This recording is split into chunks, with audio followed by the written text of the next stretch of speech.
So guys, welcome back to another video. Now we have been discussing time series from last two videos.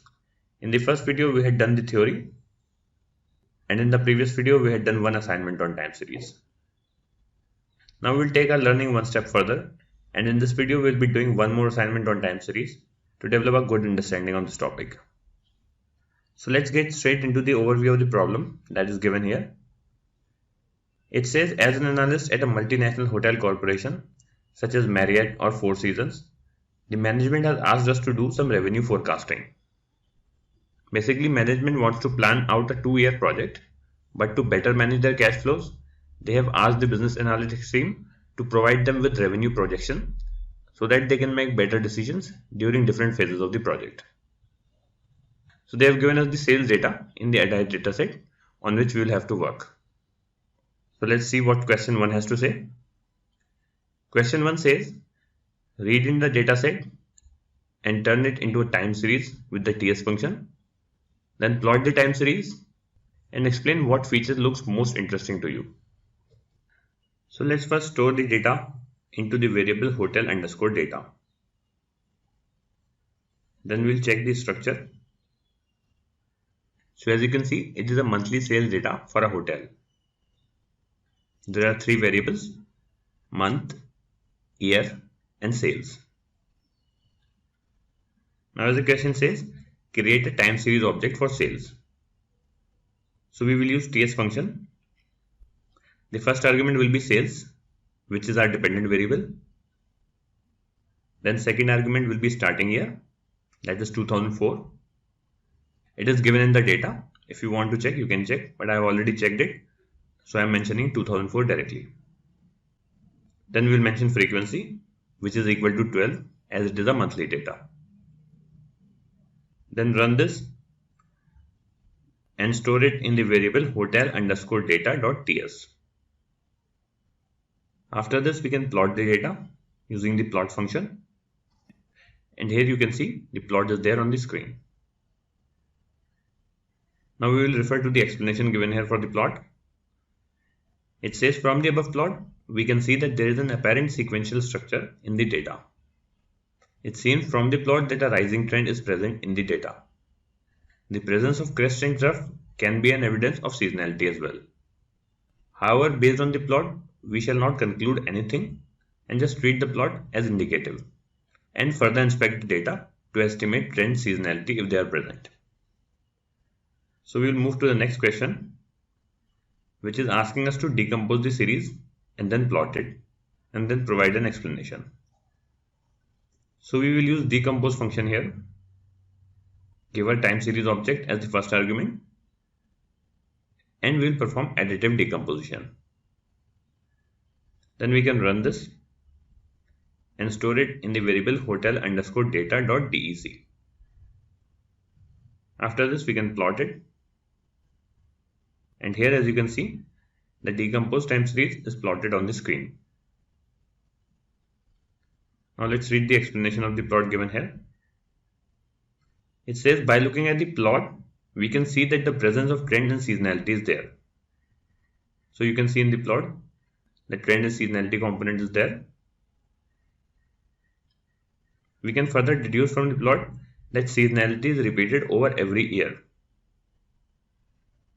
However, we will still use relative order and Friedman test to conclude on the 2 parameters respectively.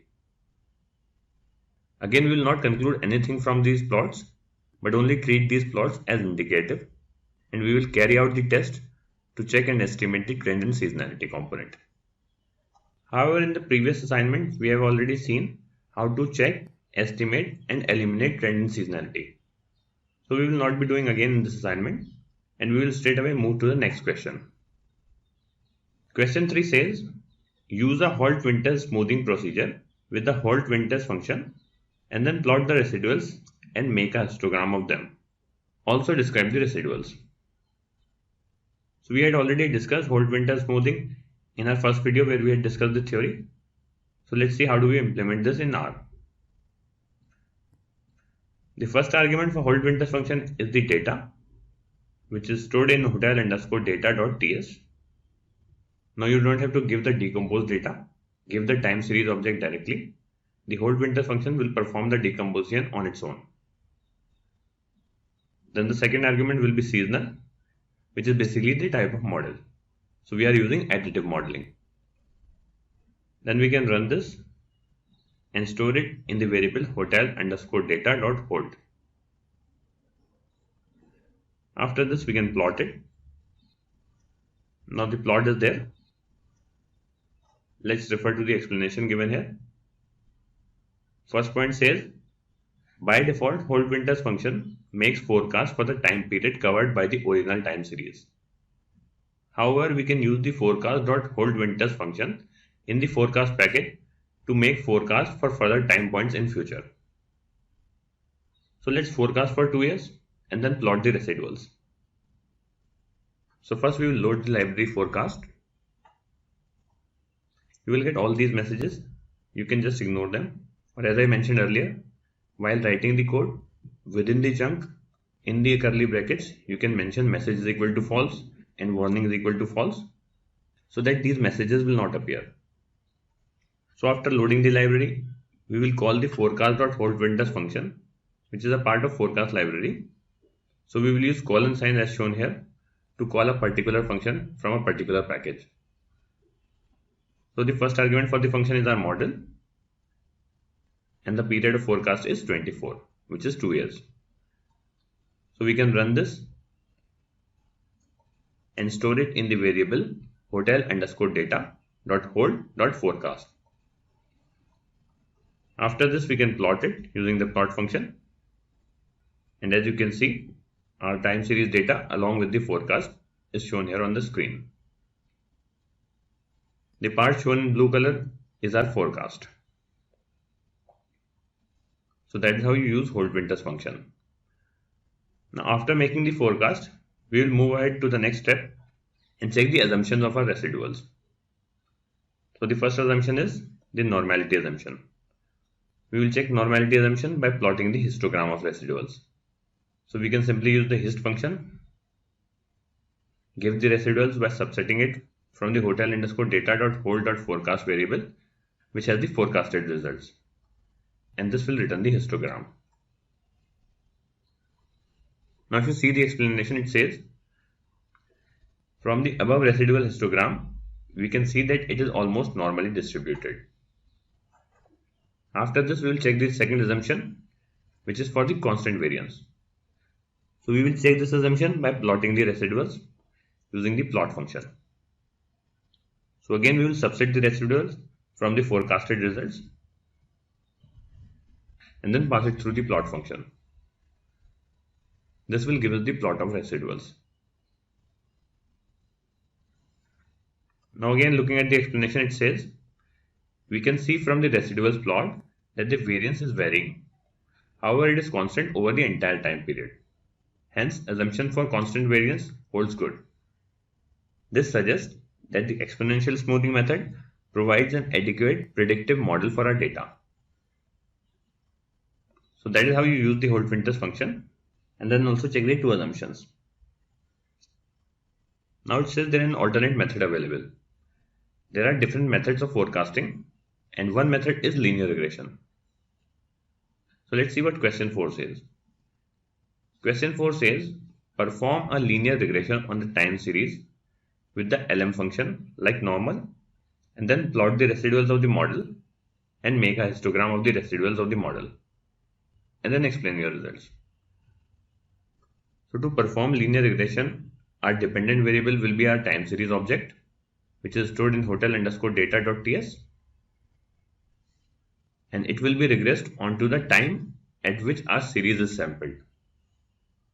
So we will use the time function with our time series object. This will convert it into a vector of times at which our time series is sampled. So we are regressing our sales data, which is stored as a time series object in the variable hotel_data.ts onto the time itself on which the sales have been recorded. Now we will run this and store it in the variable hotel_data.lm.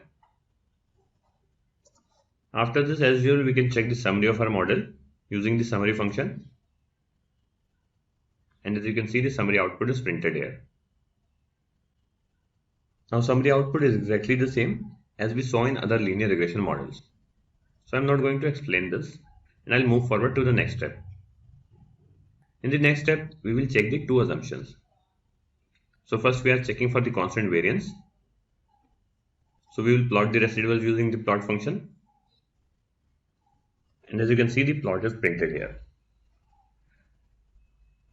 Now if you refer to the explanation, it says, from the above plot of residuals, we can see that the points are scattered and are completely random. So there is no sign of heteroscedasticity. However, we can check the histogram to see if the normality of residual is there or not. So we will check for the normality assumption in the next step. We will plot the histogram using the hist function as shown here. And here you can see the histogram is printed. Now referring to the explanation again, it says from the histogram, we can see that the residual plot is somewhat close to normal with skewness towards left. So it is recommended to explore the regression diagnostics further, as we cannot conclude for sure if the residual plot is normal or not. This may be due to the fact that the time series data is autocorrelated. So that is how you perform linear regression on a time series object. Now if you refer to the note, it says we can use TSLM function for fitting LR. So instead of using LM function for linear regression on a time series object, we have another function that is TSLM. This function is used for fitting the linear regression models on time series. So let's see question 5. It says use the TSLM function from the forecast package and then again plot the residuals and make a histogram of them and then check if you have noticed any improvement at all. So we will call the library forecast first.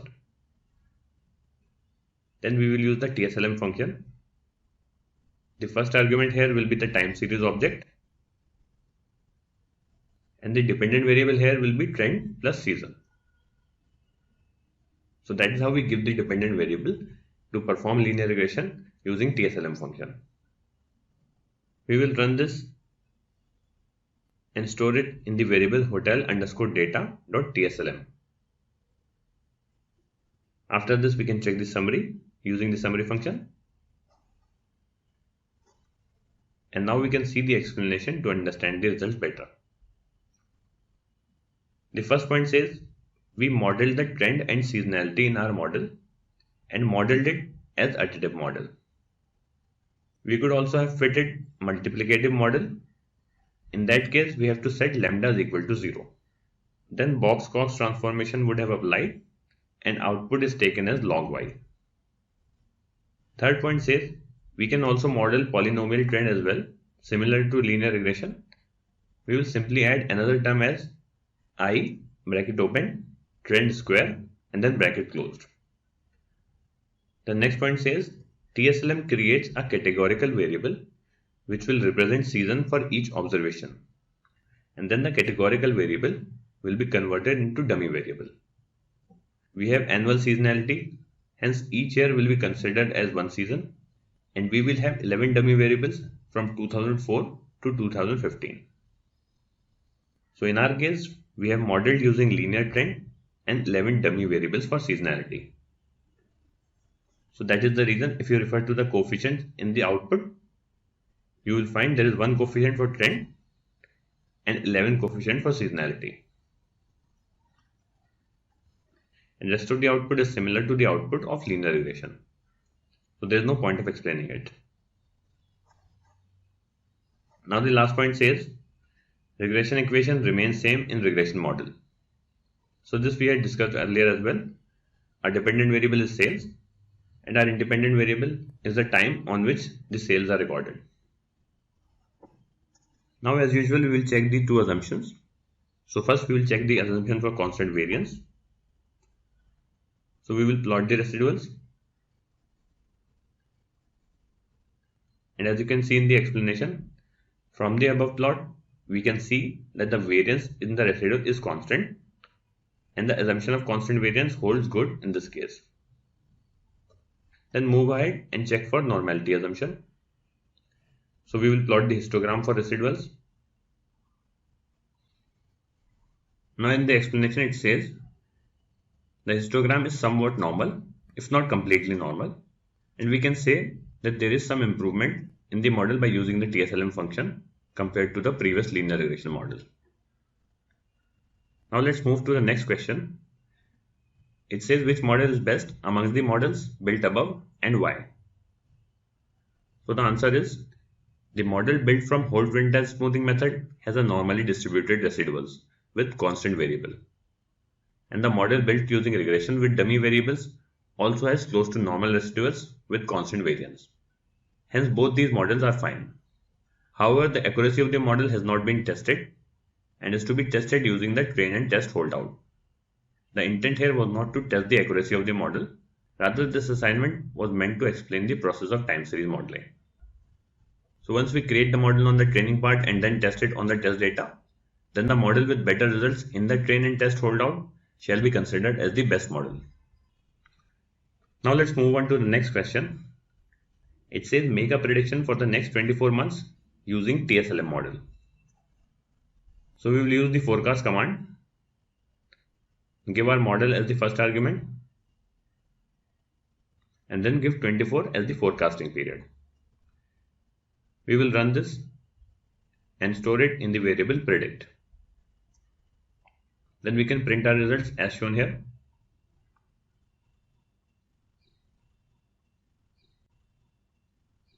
After this, we can make a plot using the plot function of the forecasted results. And as you can see, our forecasted results are plotted here. So that is how you model the time series and forecast it using different methods. So guys, with this, I will conclude this assignment. Let's quickly revise what we have covered so far. We first decomposed the data to study the seasonality and trend. Then we learned about Holt-Winters smoothing. After that, we also learned to check the two important assumptions for residuals. Then we also implemented linear regression on time series using two different methods. And finally, we have forecasted our time series for 2 years. So guys, with these two assignments, we have covered 4 different methods. In the previous video, we had covered manual method, explaining each step. Then we also discussed ARIMA modeling there.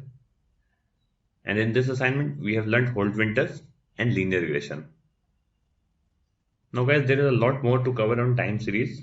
However, within the given time, I was able to explain these two assignments, and I'm sure you have found them helpful. So this is a very good basic foundational knowledge, and now you can further build upon it as you move further in your learning journey. So with this assignment guys, I will be concluding this module, and I'll see you in the next video where I will be wrapping up the entire course that we had covered so far. So do check out the video guys, and until next time, have a great day.